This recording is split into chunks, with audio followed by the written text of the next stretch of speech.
On a encore quelques témoignages intéressants.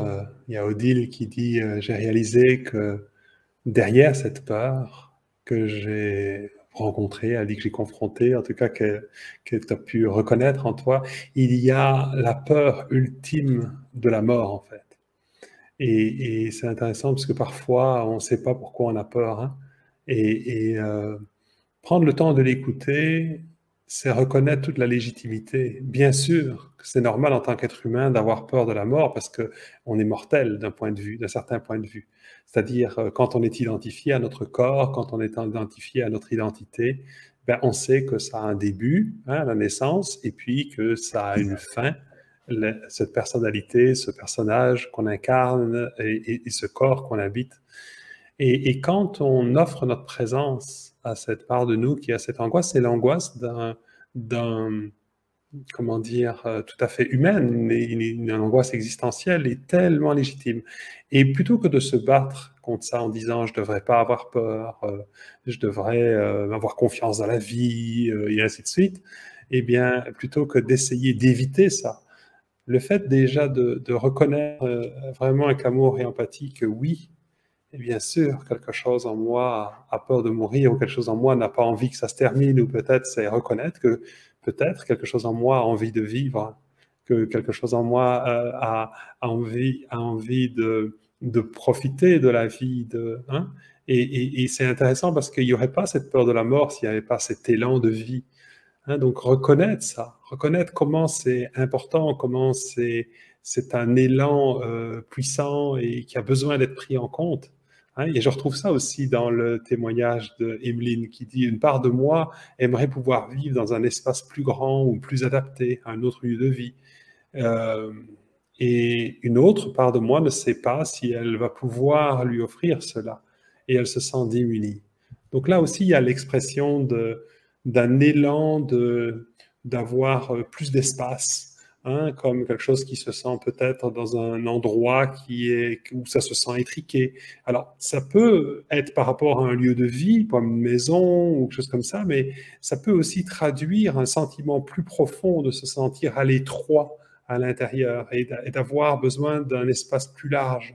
Et si on prend le temps de reconnaître et de dire bonjour à cet endroit, de se poser, de prendre le temps de l'écouter, d'être dans cette qualité d'amitié, on pourrait dire, hein, et d'écoute, alors on peut peut-être se connecter à cet élan de vie, d'expansion, de ce qui a envie de respirer, de profiter de la vie. Et puis, j'entends quelque chose qui a peur de ne pas pouvoir le faire. Et cette part qui a peur, en fait, elle est inquiète parce que c'est à la mesure de l'importance que ça a de se sentir, par exemple, vivant ou d'avoir de l'espace pour vivre.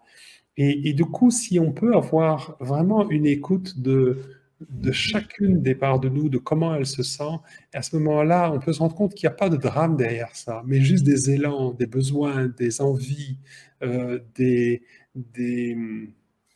ouais, c'est ça, des élans de vie en fait. Souvent, derrière nos peurs, derrière nos colères, il y a quelque chose qui a envie de vivre et d'être reconnu et d'être pris en compte pour aller dans le sens de ce qu'on souhaite finalement au plus profond de nous. C'est ça pour moi la sagesse en arrière de nos inconforts.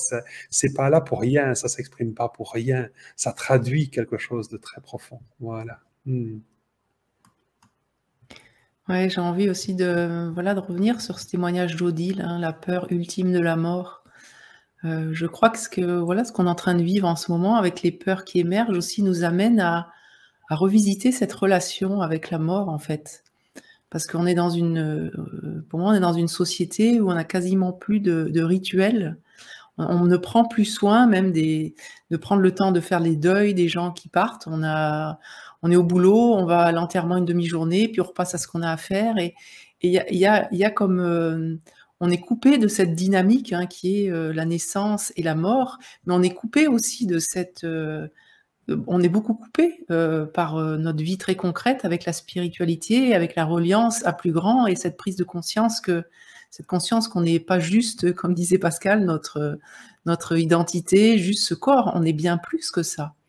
Et bien sûr que si on est complètement identifié à ça, eh ben les peurs sont terribles, vu que la mort devient une fin de tout, en fait. Alors que quand on est conscient qu'on est plus que ça, qu'on est relié à la nature, qu'on est tous reliés entre êtres humains, il y a comme quelque chose qui s'installe d'une confiance de fond, comme une sécurité intérieure, qu'on est là de passage et qu'on est là de passage plusieurs fois et qu'on va pouvoir, on fait certaines expériences, que cette vie est faite d'expériences et qu'on en a déjà vécu d'autres et qu'on en vivra d'autres. Il y a comme quelque chose de plus tranquille qui s'installe quand on a cette conscience-là. Et ça permet aussi, du coup, de pouvoir être avec ces petites morts en nous. À chaque fois qu'on s'endort, à chaque fois qu'on se réveille, on vit un cycle de vie et de mort quelque part. Et à chaque fois que quelque chose, on fait un deuil d'un changement de lieu de vie, de changement de relation, ce sont aussi des deuils et des petites morts de choses qu'on croyait immuables, exactement comme la vie.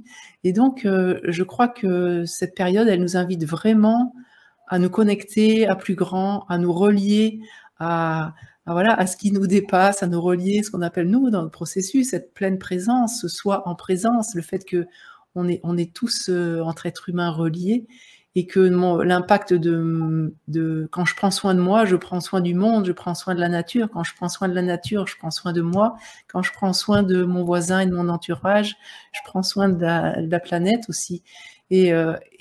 Et quelque part, ça nous invite vraiment, ces peurs, c'est vraiment intéressant d'écouter la sagesse qu'il y a derrière ces peurs, parce qu'effectivement, ça nous relie, ça donne de l'espace par rapport à voilà, nos petites personnes qui galèrent au quotidien et qui pensent quelque part des fois contrôler quelque chose. Je me souviens d'une fois, j'avais entendu je sais plus où, l'image du fait qu'on était tous dans des trains en fait, et le train, on est comme dans une mouche dans un TGV, c'est-à-dire qu'on a effectivement notre libre arbitre en tant que mouche, on peut avancer, reculer, etc. Mais quelque part cette conscience que le temps avance et que notre TGV il va s'arrêter un moment dans une gare.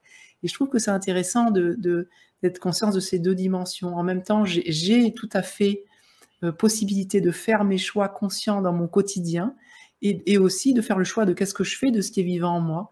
Et en même temps, il y a cette conscience que quelque part, je suis dans ce mouvement de vie et de mort et de cycle. Et voilà, et je trouve que, enfin, moi, ça m'amène de l'apaisement en tous les cas, d'être dans cette conscience de ces deux dimensions en même temps.